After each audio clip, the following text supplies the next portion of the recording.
எல்லோருக்கும் வணக்கம். கையில் கட்டர் வச்சுட்டு வணக்கம் சொல்கிறேன்னா பரவாயில்ல, கார்டனில் தான் நின்று இருக்கேன். நான் இப்போ கீரை இந்த கட்டர் மூலமாக நறுக்க போகிறேன். கீரை ரெசிபி ஒன்று செஞ்சு காமிக்க போகிறேன்.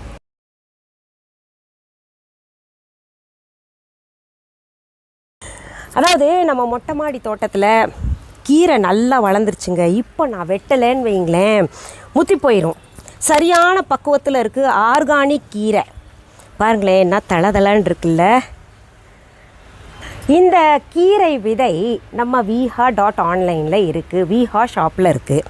உங்களுக்கு கீரை விதைகள் இல்லை மற்ற பிளான்ஸ் வேணும்னா, விதைகள் வேணும்னா நம்ம viha.online ஷாப்பில் வாங்கிக்கலாம். இந்த செடி வேணும்னா நம்ம viha ஷாப்புக்கு நேரடியாக வந்து வாங்கலாம். வெத்தலை கொடி நிறைய பேர் கேட்டிருந்தீங்கல்ல, அதெல்லாம் வந்து நேரில் வாங்க, குரியரில் அனுப்ப முடியாது. இன்னொன்று கருமஞ்சளும் நாங்கள் தர்றோம், வந்து வாங்கிக்கோங்க. சரி, இப்போ நான் வந்து கீரை இந்த கட்டர் வச்சு நறுக்கிக்கிறேன். இன்றைக்கி என்னடா உங்கள் வீட்டுக்கார சமையலுக்கு வரலையா அப்படின்னு கேட்டிங்கன்னா, அவருக்கு வேறு வேலை வந்துருச்சுங்க. அதனால் இங்கே பாருங்க, வேரோடவே டாடா இதில் இருக்கிற மண்ணை நம்ம இதுலேயே தட்டிக்கலாம். அப்புறமே நான் சரி செய்துப்பேன். அதை என்ன உரம் மண் இல்லையா, வேஸ்ட் பண்ணக்கூடாது. அதனால் இங்கே பாருங்கள், நான் இப்போ பறித்தது கிட்டத்தட்ட ஒரு கட்டு, நல்லா ஒரு பிடி எடுத்திருக்கேன்.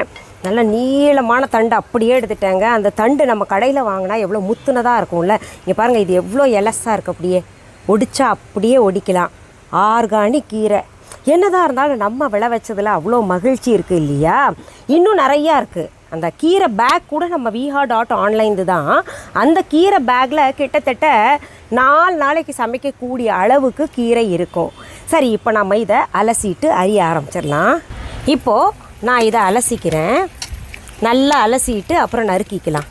இப்போது அலசின கீரையில் இருக்கக்கூடிய தண்ணி வடிகட்டணும் இல்லையா, அதனால் வடிகட்டியில் அப்படியே போட்டு வச்சுக்கலாம். ஒரு 2 நிமிஷம் தண்ணி நல்லா வடியட்டும். பாருங்கள், பூச்சி சுத்தமாக இல்லை, பூச்சி பொட்டு இல்லாத கீரையை பறிச்சிருக்கோம் நம்ம. இதுக்கு ஆர்கானிக் பெஸ்ட்டு கூட நம்ம viha.online கொடுக்க போகிறேங்க சீக்கிரத்தில். உரமன் கேட்டிருக்கீங்க, என்ன உரம் போட்டால் நல்லா வளரும் அப்படின்லாம் கேட்டுக்கிட்டு இருக்கீங்கல்ல, அது சீக்கிரத்தில் நம்ம viha.online கொடுக்குறேன், viha ஷாப்லேயும் கொடுக்குறேன். இப்போ இந்த கீரையில் இருக்கக்கூடிய தண்ணி வடிகிற வரைக்கும் நான் பூ பறிச்சிடுறேன். சாமிக்கு நான் இப்போல்லாம் பார்த்திங்கன்னா பூ வெளியில் வாங்குறதே கிடையாதுங்க, வீட்டில் இருக்கக்கூடிய பூவே வச்சு பூஜை செய்கிறேன். மல்லிகைப்பூ நல்லா மலர்ந்திருக்கு, மனம்.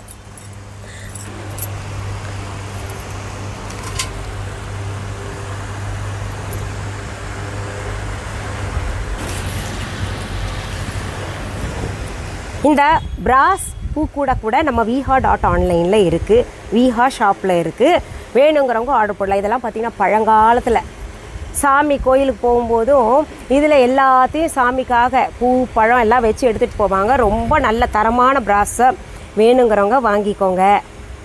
நான் அடுத்தது செம்பருத்தி பறிக்க போகிறேங்க. பாருங்கள், பல வண்ணங்களில் செம்பருத்தி பூ. பிங்க்கும் டார்க் பிங்க்கும் கலந்தது. அப்புறம் பார்த்திங்கன்னா குட்டி செம்பருத்தி. அடுத்தது மஞ்சள் செம்பருத்தி எல்லாம் பாருங்கள், அசந்து போவீங்க. இன்னும் பல வண்ணங்களில் இருக்குது. இங்கே பாருங்களேன், எனக்கு இந்த நிறம் ரொம்ப பிடிக்கும். பாபாவுக்கு வைப்பேன். பாபாவுக்கு மஞ்சள் செம்பருத்தி ரொம்ப பிடிக்கும் இல்லையா, அதனால் பாபாவுக்காக இது வாங்கினேன் நான். மஞ்சளும் வெள்ளையும் கலந்துருக்கு, அதுலேயே 2 இருக்குது. சின்ன செடி, ஆனால் பாருங்கள் பூ எவ்வளோ பெருசு. இது பாருங்கள், சிகப்பு, இளம் சிவப்பு நிறத்தில் உள்ள நல்ல டார்க் சிகப்பு. இதுவும் இப்போது ரோஜா பூ பாருங்கள், நிறையா இருக்குது. இது வந்து அடுக்கு செம்பருத்தி மஞ்சள்லையே. இது மஞ்சளில் உள்ள பாருங்கள் சிகப்பு நிறம் இருக்குது. எத்தனை வண்ணங்களும். ரோஜாவும் பல நிறங்களில் இருக்குது. பறிக்கவே மனசு வர மாட்டேங்குது, அதனால் பறிக்கலை. நான் வந்து சாமிக்கு ரொம்ப தேவைப்பட்டால் அந்த பூவெல்லாம் எடுத்துப்பேன் எப்போவுமே. இப்போ எல்லாருமே வந்து முழு தோட்டத்தையும் சுற்றி காமிங்க அப்படின்னு கேட்டுக்கிட்டு இருக்கீங்க. கொஞ்சம் பொறுமையாக இருங்க, கட்டாயம் நான் காமிப்பேன். அப்பப்போ சமைக்கும்போது சின்னதாக நான் உங்களுக்கு காமிக்கிறேன் இல்லையா. முழு தோட்டத்தையும் புதியதாக வடிவமைச்சு வச்சுருக்கிறத நான் கூடிய சீக்கிரத்தில் காமிக்கிறேன். பாருங்கள், கூட நிறையா பூ எடுத்திருக்கோம், பல வண்ணங்களில் இருக்குது. இன்னும் நிறையா பூ இருக்குது. அடுத்தடுத்த எபிசோடில் நான் காமிக்கிறேன். சரி, இப்போது நம்ம கீரை ரெசிபி செய்யறதுக்கு பச்சை மிளகா தேவைப்படுது. அதனால் ஒரு 2 பச்சை மிளகா இதுலேருந்து கிள்ளிக்கலாம். பச்சை மிளகா எங்கள் வீட்டில் பார்த்திங்கன்னா எல்லா நேரத்துலையும் இருக்குது. நீங்கள் ஆச்சரியப்படுவீங்க, எப்படி பருப்புலெல்லாம் கூட இருக்குது. 2 பச்சை மிளகா நமக்கு போதும் எடுத்துக்கிட்டேன். கீரையில் இருந்த தண்ணி எல்லாம் நல்லா வடிஞ்சிருச்சு. இப்போ இது நறுக்கிக்கலாம். நம்ம பாருங்கள் எவ்வளோ எலசாக இருக்குது பாருங்கள். முடிஞ்ச அளவு நீங்கள் மொட்டை மாடியில் எங்கெங்கே இடம் இருக்கோ வராண்டாவில் அங்கெல்லாம் இந்த மாதிரி செடி வச்சுக்கோங்க. நாங்கள் 27 வருஷமாக இந்த செடியை வச்சு பராமரிச்சுக்கிட்டு வர்றோம் மொட்டை மாடியில். இப்போ யாரை பார்த்திங்கனாலும் மொட்டை மாடி தோட்டம் வைக்க ஆரம்பிச்சிட்டாங்க. அநேகமாக சென்னையில் முதலாக வைத்தது நாங்கள் தான். இப்போது நான் அடுப்பை பற்ற வச்சுக்கிறேன். இந்த கடாய் வந்து சூடாகட்டும். அதுக்குள்ளே நம்ம பறிச்சோம்ல பச்சை மிளகா, அதை நீள வாக்கா நான் நறுக்கி வச்சுக்கிறேன்.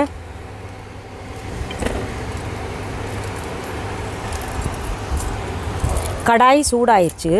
இப்போ நம்ம என்ன பண்ணலாம், எண்ணெய் ஊற்றிக்கலாம். இந்த எண்ணெய் பாட்டில் கூட நிறைய பேர் கேட்டுக்கிட்டு இருக்கீங்க, அழகாக இருக்கும் மேடம் கொடுங்கன்னு. கூடிய சீக்கிரத்தில் ஏற்பாடு பண்ணுறேன். எண்ணெய் பார்த்திங்கன்னா கிட்டத்தட்ட நான் 1.5 டீஸ்பூன் அளவு ஊற்றியிருக்கேன். நான் கீரையில் ரெசிப்பின்னு சொல்கிறீங்களே, என்ன ரெசிபி அப்படின்னு கேட்டிங்கன்னா, கீரையில் புதுவிதமான ரெசிபி நானாக கண்டுபிடிச்சது. மற்ற கீரை ரெசிபி பண்ணுறோம் இல்லையா, அதை காட்டிலும் இது சுவை அதிகமாக இருக்கும். பிள்ளைங்க கீரைனால வேண்டான்னு ஒதுக்குறாங்கல்ல, இப்படி செஞ்சு கொடுங்க, நீங்கள் ஒதுக்கவே மாட்டாங்க. இப்போது எண்ணெய் சூடாயிடுச்சு. முதல்ல நான் கடுகை போடுறேன். கடுகு நல்லா வெடிக்கட்டும். கடுகு வெடிக்க ஆரம்பிச்சிருச்சு. அதில் உளுத்தம் பருப்பு கொஞ்சம் சேர்த்துக்கலாம். ஒரு 1 டீஸ்பூன் போல் போட்டுக்கோங்க.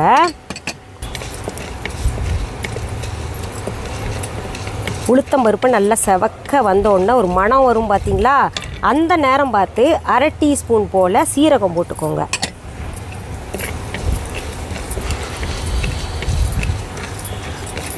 சீரகமும் நல்லா பொரியட்டும்.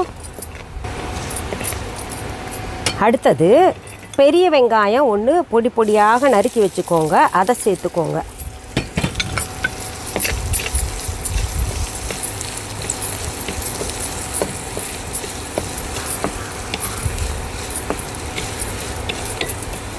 அடுத்தது அதில் சிகப்பு மிளகாய் 2, நம்ம பறித்தோம் இல்லையா பச்சை மிளகாய் 2, இப்படி உடச்சி கீறி சேர்த்துக்கோங்க.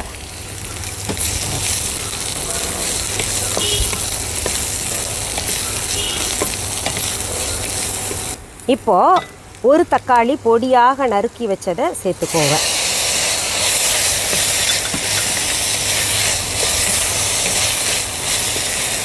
தேவையான அளவு உப்பு கொஞ்சம் போட்டுக்கோங்க.